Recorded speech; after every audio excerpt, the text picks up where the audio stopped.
Well, the tornado that has now enveloped the BBC continues.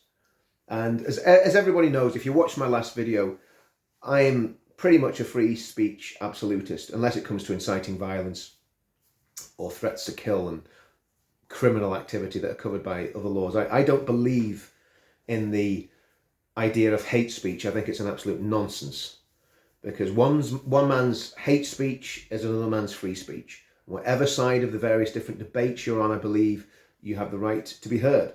And I've said that about Islamic fundamentalists, the far left, the crazy nutjob environmentalists. I believe they all have a right to be heard. I believe they all have a right to peaceful protest, as long as it's not destroying the nation's economy.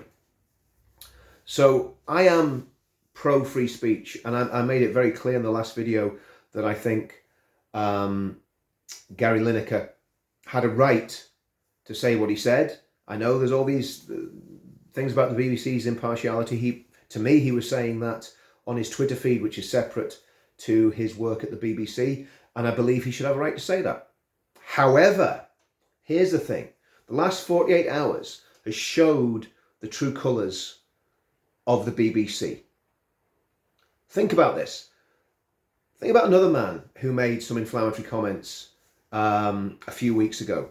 Jeremy Clarkson. He was destroyed. His media career has been destroyed. He's now a voice crying in the wilderness. What he said was off colour. I don't like Jeremy Clarkson. Personally, I think he's arrogant, bombastic, and I've heard some pretty unpleasant things about the way he behaves. Whether they're true or not, I don't know. But I don't particularly like him. I don't like Gary Lineker particularly either. I used to like him. I used to think he was great. But the more I've seen of him, especially in the last couple of days, the less I like him. And the point is this. The BBC's gone into complete meltdown because of Lineker, who is a far left agitator. It's as simple as that. His comments about the current Conservative government, literally, I mean, and he was comparing them with the Nazi government in Germany. That's exactly what he meant. And if he says he's not, I would dispute that vehemently. But that's basically what he said. He said it's the comments are similar to what were made in 1930s Germany. When somebody talks about 1930s Germany, they're calling you a Nazi. Let's just not beat about the bush. So his comments were absolutely appalling. I defend his right to say them, but they were disgusting. And this is something that's happened. And what you've got to understand is at the heart of it, at the heart of all this, the far left despise anyone that disagrees with them. And what they fail to realise is they have a lot more in common themselves with the National Socialists. Remember, the Nazi Party was called the National Socialist Party. And if people said they were doing that to troll the communists, no, they weren't. They genuinely believed they were nationalists and they were socialists. They believed in collectivization. They took over. The state took over commerce. It took over finance. It took over business in Germany. They were statists. And that's what's happening, actually, and has been happening in the UK and Europe for many, many years. The state has been getting its tentacles into more and more areas of our lives. They call it the nanny state. It's not the nanny state. It's the abusive uncle state. That's what it is. Anyway, putting that aside, all the lovies, all the great and the good in the BBC are all now up in arms. They're all virtue signalling. They've all got Messiah complex. Lineker's got Messiah complex. He wants nothing more to be crucified. And of course, he wants resurrection at the end of it as well. He wants to come back from the dead and be this great popular leader, this great populist leader. And goodness help the country if Lineker ever gets any political power. But what this has shown is it's shown the far left bias of many of the people that work at the BBC. And we need to take note of the people that are going on strike. We need to take note of the people that are walking out. Because they're walking out not because they want to defend freedom of speech. They want to defend Gary Lineker's freedom of speech. And how do I know that?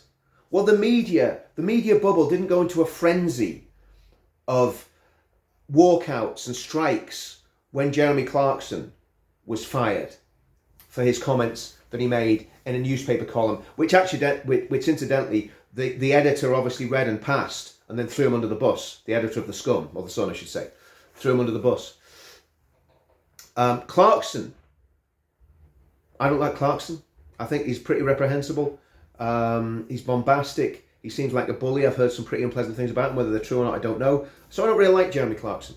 But again, he was coming from a more right-wing perspective when he wrote his column in The Sun. And he was cancelled for comments that he made. And actually, he had more right to make those comments than Lineker did, because he was writing as a commentator. So now commentary, you can get cancelled for commentary.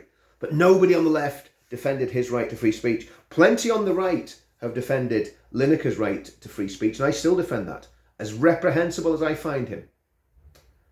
So what we've seen in the last 48 hours is the true nature of the media elite and the lovies and the BBC. They want to give free speech to the far left, to people who are agitators. That's absolutely fine.